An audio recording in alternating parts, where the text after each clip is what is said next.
Alors les 6e 5 et les 6e 6, on se retrouve, donc comme prévu, donc j'enchaîne sur tout de suite une deuxième capsule parce que il faut quand même prendre le temps de bien expliquer les choses. Là on a beaucoup insisté sur la question de la mythologie. On va maintenant se pencher sur ce que on peut considérer comme étant un petit peu plus de la vraie histoire, et notamment en s'appuyant sur ce que dit l'archéologie. Alors, qu'est-ce que dit l'archéologie? L'archéologie, elle nous confirme quand même une chose, c'est que au 8e siècle avant Jésus-Christ, il y a bien des gens qui sont installés sur le territoire de Rome. Alors évidemment, à ce moment-là, Rome n'est pas encore une ville forcément très développée, c'est plutôt un ensemble de petits villages qui sont répartis sur différentes collines. On a trouvé notamment des cabanes, enfin des vestiges de cabanes de bergers sur place. Donc rien que ça permet quand même de confirmer que le site était déjà occupé. On peut faire aussi le lien avec l'histoire du couple de bergers qui aurait recueilli Romulus et Rémus. Donc je reprends cette expression que j'apprécie beaucoup. C'est très probablement la réalité qui s'est... enfin c'est très probablement... Enfin il y a un lien très fort entre la légende et la réalité si vous voulez. Donc ça c'est pour les premières traces archéologiques qu'on a sur Rome. À partir de l'an 600 à peu près, au moment où en fait ce sont les Étrusques qui manifestement ont commencé à contrôler le territoire, on commence à avoir encore plus de traces archéologiques qui démontrent là que carrément on est en présence d'une cité qui est quand même relativement bien organisée. Il y a des remparts, il y a un système de tout à l'égout qui est assez performant, ce qui est plutôt nouveau pour l'époque.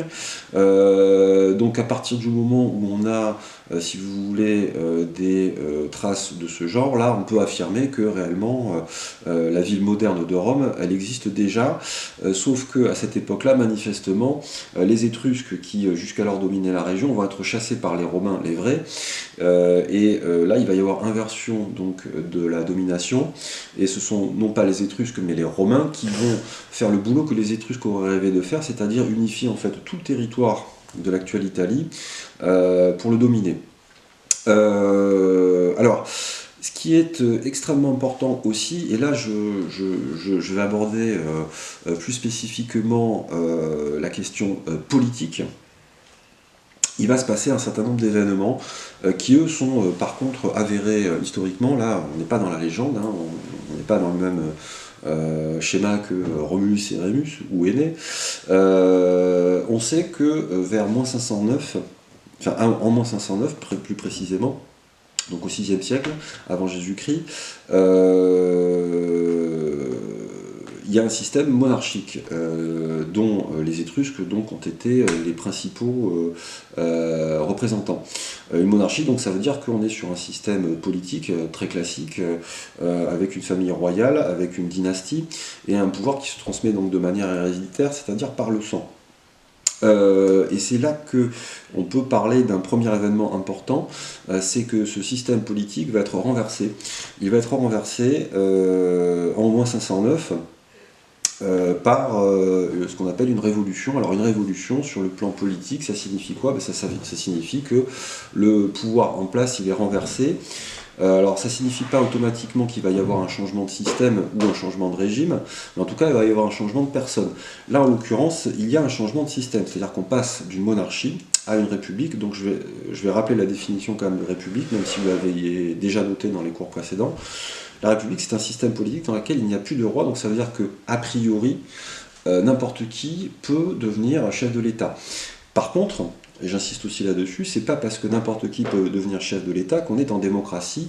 Donc le système de la République n'entraîne pas automatiquement un régime démocratique. Et d'ailleurs, Rome ne sera jamais une démocratie, même si, a priori, elle peut s'en rapprocher, ou en tout cas y ressembler.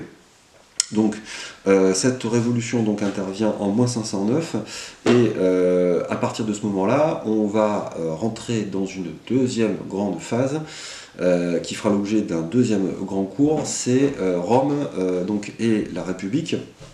sur laquelle donc je vais apporter des compléments d'explication beaucoup plus importants quand on en sera arrivé à ce stade. Alors, ce qui va se passer là, c'est que concrètement, je vais commencer à aborder le cours sur Rome et la République dans le courant de la semaine prochaine.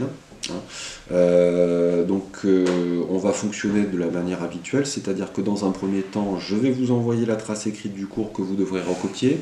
Je vais évidemment aussi vous faire passer une nouvelle fiche d'activité en rapport avec cette deuxième grande partie.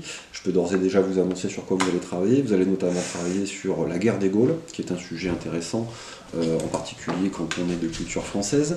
Et bien évidemment, vous aurez droit aussi à une nouvelle vidéo qui devrait tomber d'ici à peu près une semaine, qui sera sans doute beaucoup plus costaud encore que celle que vous avez pu voir aujourd'hui. Voilà. Donc j'en ai terminé pour cette partie, donc le grand teint des débuts de Rome, en 2 pastilles. J'espère que ça vous aura été utile. N'hésitez pas à vous passer et repasser les vidéos au besoin. J'espère que j'ai fait des explications qui étaient suffisamment claires. Si ce n'est pas le cas, vous savez ce que vous avez à faire. Vous n'hésitez pas, vous me contactez via Pronote. Vous me posez toutes les questions que vous voulez et je peux vous garantir que vous aurez une réponse. Voilà, à très bientôt les 6e 5 et 6e 6. Portez-vous bien.